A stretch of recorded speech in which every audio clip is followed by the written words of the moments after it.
That's a good question. Another question that's coming on my mind is like, what are we missing? Like, I don't think that the people that are going to church on Sunday don't want to give their lives over. Like, I think fundamentally they know they're going to give their life over to something. I think we've lost something. And what keeps coming to my mind is the sacred. Like, there's something about marveling at something, right? Like, you only surrendered your lives to things that are majestic, like in the true sense. And we're in a world now where I think everything is so lights on. And I mean, that's why a lot of people, I'm sure, like love incense and things, right? There's a mystique to it. When you come into like a beautiful church at 5 p.m. and the lights are a little dimmer, that's not just an emotional thing. It's like there's a mystery here. I can't just see everything. It's not a cooking class, right? Where every single thing I'm going to tell you exactly what's happening and how it's happening. There's mystique, and there's something other about it.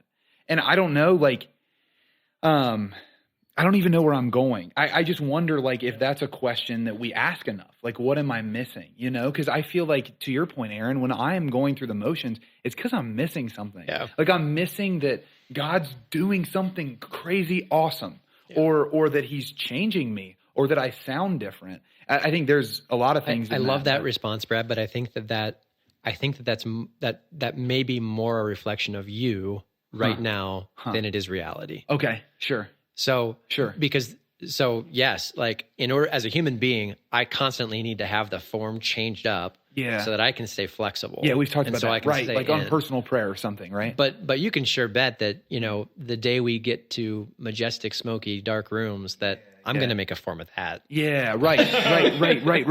No, I wonder. I guess what I'm trying to. No, I like that. That's a good point, because I think what I'm trying to say is the form came from a place where I recognized a power. Yeah. Right. Like, and I'm just not discounting your experience. No, I don't. No. Oh, no. But I like that you're pushing in, because it's like, I'm not even sure what I'm trying to say. It's just that, like, what we did is we recognized something splendid and we built a form around it, and then we forgot how splendid it was.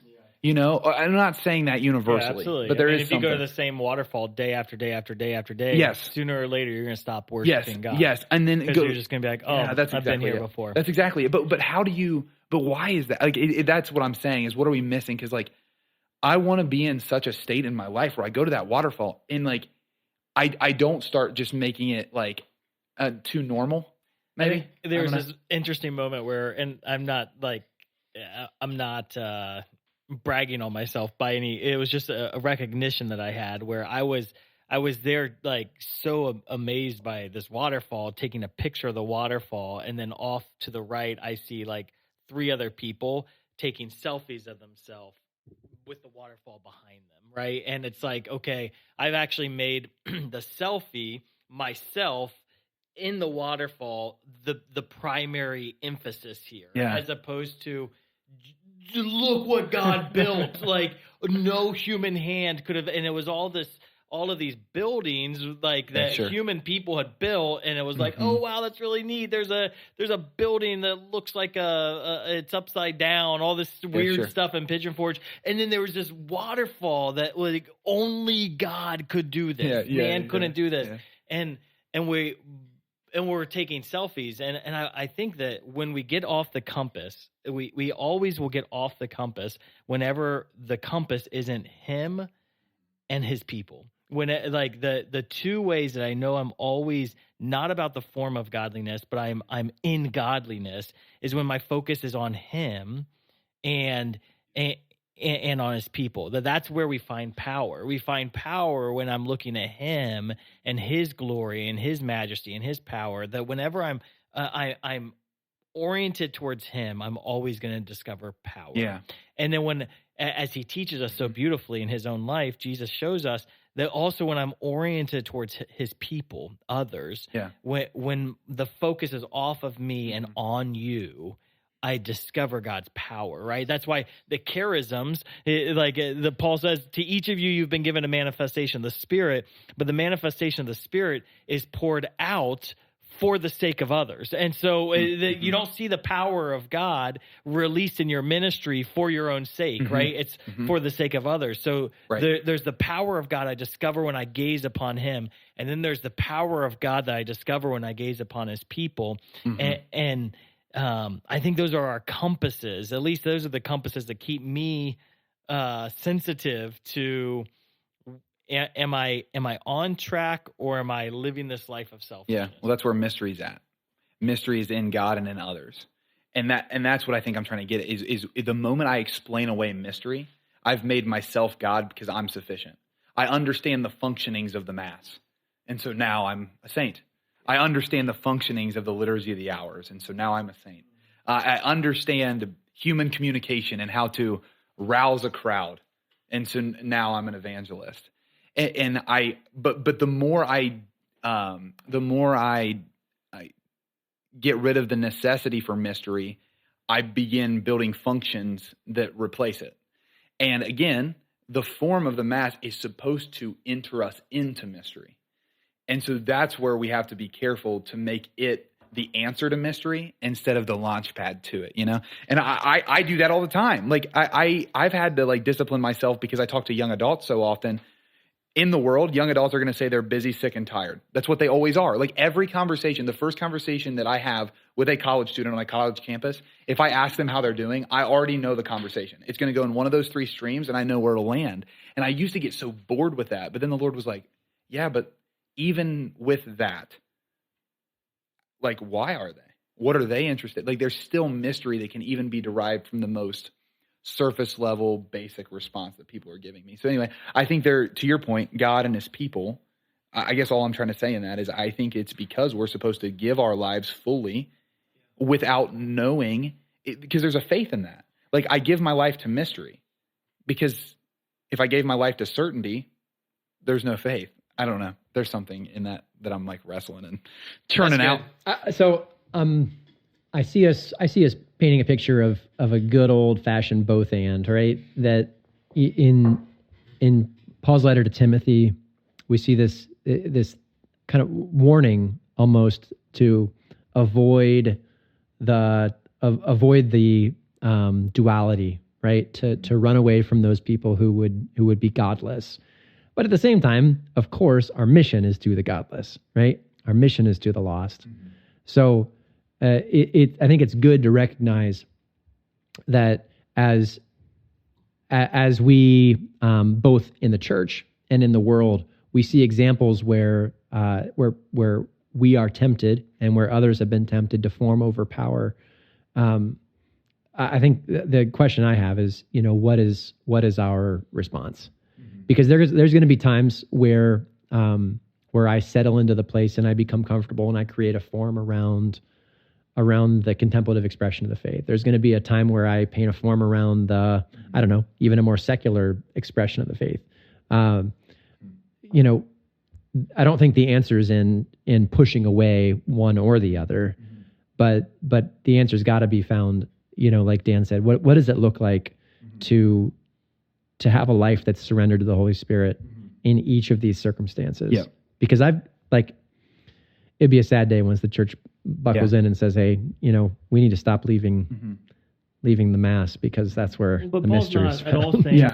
Paul's not at all saying there's an issue with form. He's saying there's the issue with the form of godliness without power, right? And so there's 100%. I mean, he also tells you if you eat and drink the body and blood in vain, you eat and drink condemnation upon yourself. And so going to Mass go to Mass is not good enough, right? That there's the issue isn't it's not the form of the Mass. The issue is the form of godliness, that I'm doing the right thing and yet I'm not actually worshiping. And so I think the how do we keep ourselves oriented towards the right end, or how do we surrender all and live all for him? The clarity is, I've got two missions in my life. It's to worship Jesus and to bless his people. And if I'm not doing those two things with my life, I'm off course. And I can have the form of godliness in the vocation of marriage and not be living a vocation well, right? Good. That I've got the form of the American dream and the form of a come home to dinner, family.